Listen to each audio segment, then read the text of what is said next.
Hello YouTube, this is the Omnitron12345, and this is my review of Ben 10 Generator Rex Heroes United.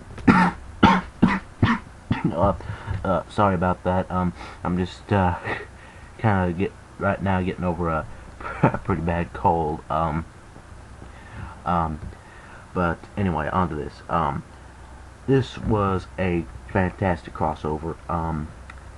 Yeah, I'm going to say right now, though, I haven't really watched Ben 10 in like at least about a year. At least a few episodes here and there, but let's just say I just kind of, I don't know, Ben 10's just kind of gone down like just Ben 10's kind of lost it for me a little. I still like it, but Generator Rex is kind of like taking spot as one of my favorite, as you know, kind of taking Ben 10's spot as in my favorite Cartoon Network shows list. But anyway, a word of warning though, before I go into like what I like, what I don't like about it. Anyone that's not like a fan of Ben 10 or Generator Rex probably shouldn't watch this, mainly because you're going to be confused on a few things. More so on the Generator Rex side than the Ben 10 side, since this crossover takes place in Generator Rex's universe. So, yeah, but anyway, moving on to what I liked about this, the opening fight between Ben and Rex.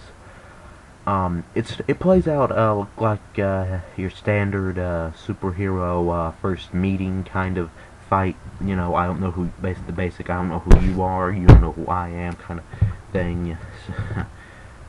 Just basic misunderstanding battle. Funny thing is, Ben thinks Rex is an alien, and Rex thinks Ben is an Evo. Rex keeps trying to cure him, and Ben's like, "Stop doing that! Like, what are you doing? I don't like that. Stop doing it." And Ben and Rex is like, "Wait, you're not an Evo?" It's pretty good, interesting, and it plays out like you would expect. Second thing I like about this is just the interaction between these two. Like I said, I haven't really watched that much Ben 10, for a while. That much Ben 10 recently, but just seeing these two interact, it really though that's pretty cool, of course, that's the best part of any kind of crossover, different characters interacting. Second part, the other thing I like about this is the action.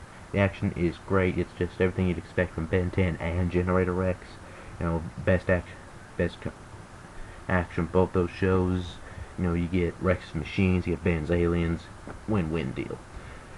Okay, other thing I like, next thing is the villain. Villain is a sentient nanite named Alpha, who wants to drain all the other nanites out and basically destroy the world, or Rex's world. There's actually and to make that, he absorbs Rex's Omega nanite, which is what lets him make infinitely, which is what lets Rex make nanites to powers more bigger machines. And then, to make things worse, Alpha also hacks Ben's Ultimatrix, and he manages to turn into Evo versions of Ben's aliens. So yeah, it's pretty bad dude right there. Okay, moving on to what I didn't like. Really kind of small things on this. One thing is I didn't like the fact that at least Kevin. I didn't like the fact that Kevin and Gwen weren't in this. It would have been pretty interesting to see Kevin and Gwen interact with Dr. Holiday and Bobo. That would have been pretty interesting to see. But it's the crossover between Ben and Rex, so I really don't have much problem with that. But still, it would have been nice to see him. see him in there in some capacity. I mean, they do make a cameo appearance, but you know, it's nothing major. They don't interact with the story at all.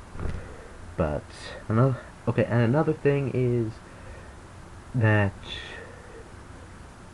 well, they play up Ben as like he's completely useless without his aliens in this. Now, granted, they're fighting a threat where he practically is useless without his aliens, but then saying like, "Hey, I can insult him for you." You know, there's actually a part where Ben tries to throw a rock, like a fist-sized rock, at Alpha. You know, because Alpha's messing with his Ultimatrix, he can't turn into aliens. And he accidentally hits Rex in the head. Well, that was funny. It felt a little out of place. You know, because you know it has been shown before that Ben, even without the being able to turn his aliens, is still very resourceful. You know, it seemed they just didn't play that up enough. But in this, but that's just a minor complaint on my part. Since I don't watch that much Ben 10, I don't know, maybe that's how they make him now. I don't know. But yeah. And they set this, like I said in the beginning, you know, they leave it open-ended. No, sorry guys, sorry about that. I talked too long, and you know, it kind of irritates my throat. But anyway, sorry. Anyway, they leave it open-ended, like to where they'll meet again. Like Ben, in the end, they you know, they beat the bad guy, and you know, Ben goes back to his own universe. So yeah, they'll leave it open, and like I said, they'll leave it open for, like, you know, okay, they can come back, you know, they'll meet again, you know, and I like that because, you know, both shows are made by a man of action, and so, you know, it's very possible. All in all, this played out kind of like a good issue of Marvel Team Up. You know, that's the best way I can describe this, a good team-up comic, and so, yeah. Anyway, this has been the Omnitron 12345, signing off.